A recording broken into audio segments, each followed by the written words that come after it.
Hi, I'm Rosaina Haji. I grew up eating traditionally prepared meals by my grandmother and family.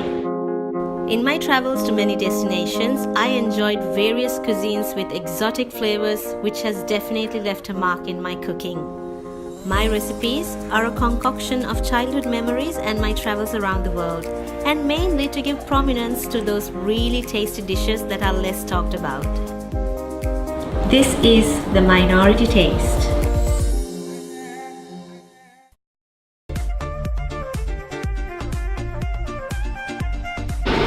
So what you do is you just cut across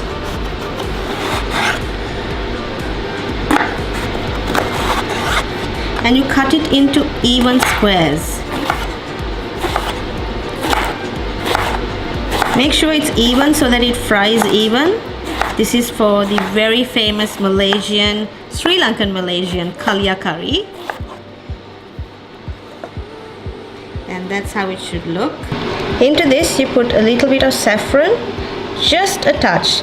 Now don't put salt into this. I know a lot of people put salt because they think that adds flavor. Actually you can add salt to the curry, because when you add salt and then you fry this and you take it out, it becomes so soft and mushy. It doesn't stay crispy. So just add the saffron alone and that's about it.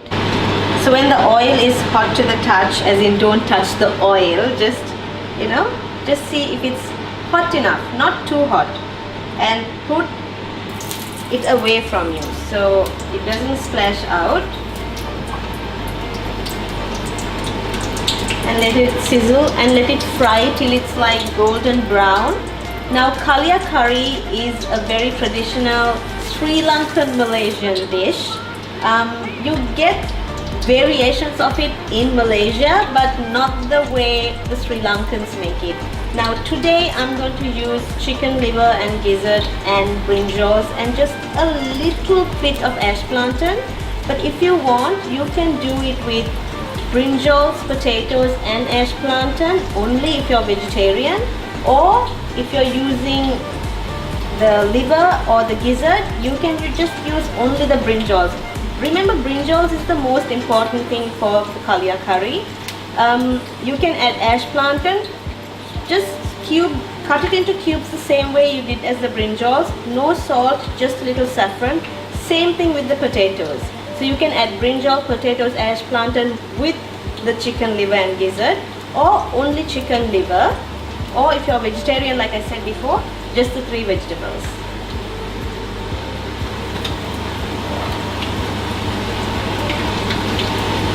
So you take it out when it's golden brown and let it rest. So first of all, now this is the second extract of coconut milk.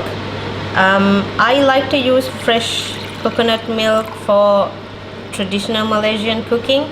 Other than that, I just use the processed ones, but it's so easy to do, so don't worry about it. You smash up 1 lemongrass, and then you add 1 tablespoon of tamarind juice,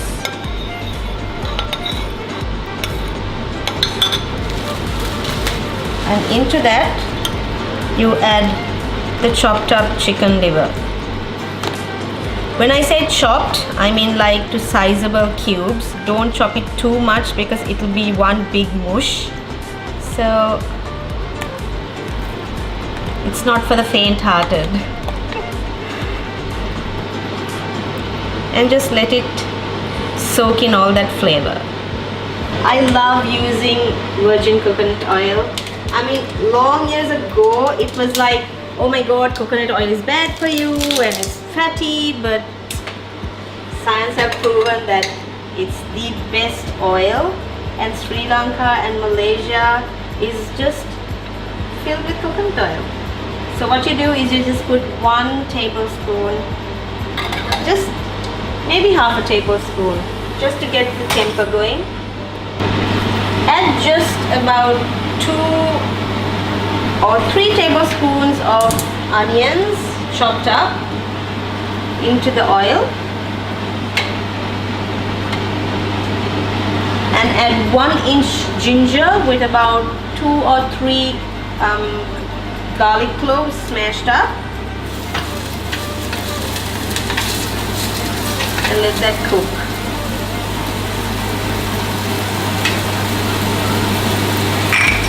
Now this is dill seeds. You have to be very careful with this, because if you put too much it will like overpower and be bitter, but just the right amount gives a good flavor. So just put about 10 or 15 seeds if you're counting. Now you don't have to cook in a clay pot. I just love cooking in clay pot because it gives you that additional smoky flavor. So what I'm doing here is I'm adding curry leaves and pandan leaves, obviously. Sri Lankan food and Malaysian food, Thai food, we all use pandan leaves.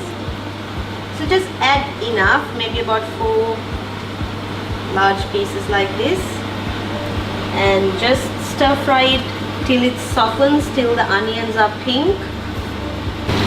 So now I'm adding about half a teaspoon of chili powder into the softened onions, half a teaspoon of curry powder. Now be careful with the curry powder because I am going to add a little bit of coriander powder. So just a quarter teaspoon of coriander powder.